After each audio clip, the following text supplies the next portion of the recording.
Welcome back to the news in details. President Abdel Fattah al-Sisi received a phone call from British Prime Minister Boris Johnson on Monday. During the phone talks, President al-Sisi praised the bilateral relations binding the two countries, stressing his keenness on enhancing joint cooperation during the coming period and increasing the British investments in the Egyptian market. Presidential spokesman Bassam Radi said that the talks tackled the latest developments of the Ukrainian crisis, where the president expressed readiness to exert efforts to preserve peace and stability all over the world. The talks also focused on Egypt's preparations for the upcoming World Climate Change Conference, COP27, which will be held in Sharm el-Sheikh next November. For his part, Johnson hailed the strong ties between Egypt and the United Kingdom, asserting that Egypt is one of the most important partners in the Middle East and Africa. Meanwhile, President Abdel Fattah al-Sisi held a meeting with French Minister of Finance and Economy, Bruno Le Maire, on Monday. Presidential spokesman Bassam Radi said that during the meeting, President al-Sisi delivered greetings to his French counterparts, asserting the importance of the economic relations between Egypt and France. The president also reiterated that Egypt is looking forward to strengthening and expanding the joint cooperation in various fields. For his part, the French minister affirmed his country's keenness on enlarging cooperation with Egypt, especially in the military and economic domains. Le Maire also pointed out to the significance of Egypt's leading role in the region and in facing the current challenges. The meeting touched on means of fostering bilateral relations and enlarging France's investments through several ongoing national projects across Egypt.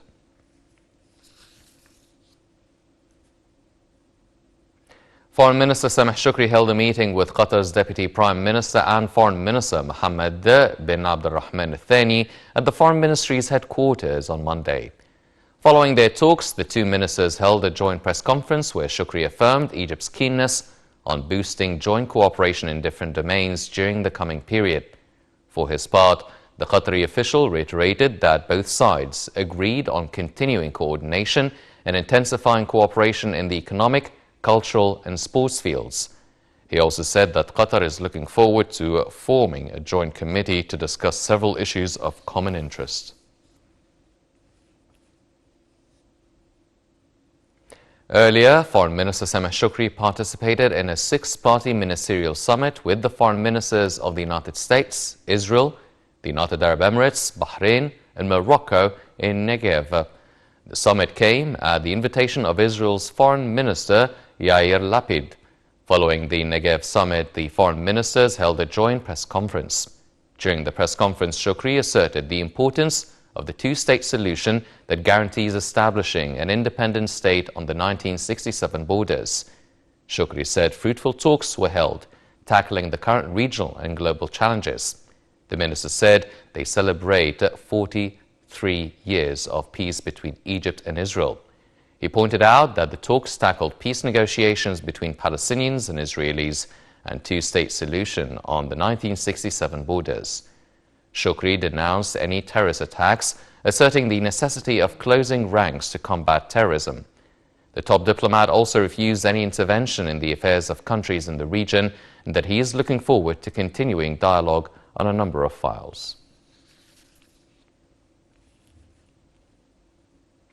On the sidelines of the six-party summit in Negev, Foreign Minister Sameh Shukri held talks with his U.S. counterpart, Antony Blinken. The meeting tackled a number of international and regional issues in the framework of continuing consultations and coordination regarding issues of mutual interest. At the meeting, Shukri underscored the necessity of supporting all efforts aiming at achieving stability in the region.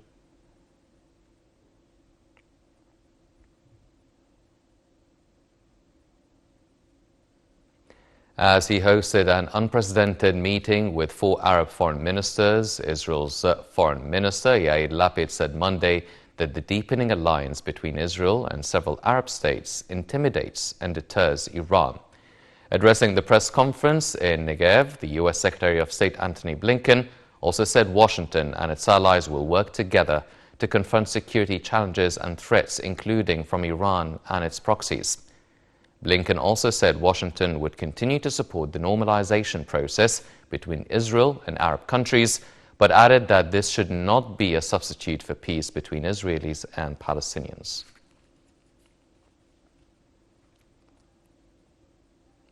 The United Arab Emirates Foreign Minister Abdullah bin Zayed said that the Negev summit is a historic event, stressing the necessity of building strong relations between the countries of the region and benefiting from this in all fields. Bin Zayed also pointed out that his country is supporting all the region's countries to create a better environment for businesses and combat hatred and terrorism.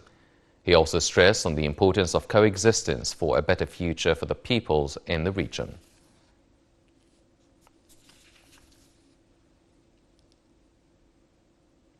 Jordan's King Abdullah II arrived in the West Bank to meet Palestinian President Mahmoud Abbas. The visit is considered the sixth of the Jordanian king to the Palestinian territories.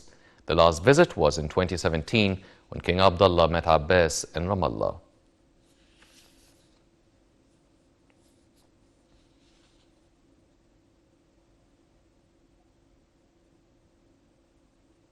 The Kremlin said on Monday that U.S. President Joe Biden's remark that Vladimir Putin cannot remain in power was a cause for alarm.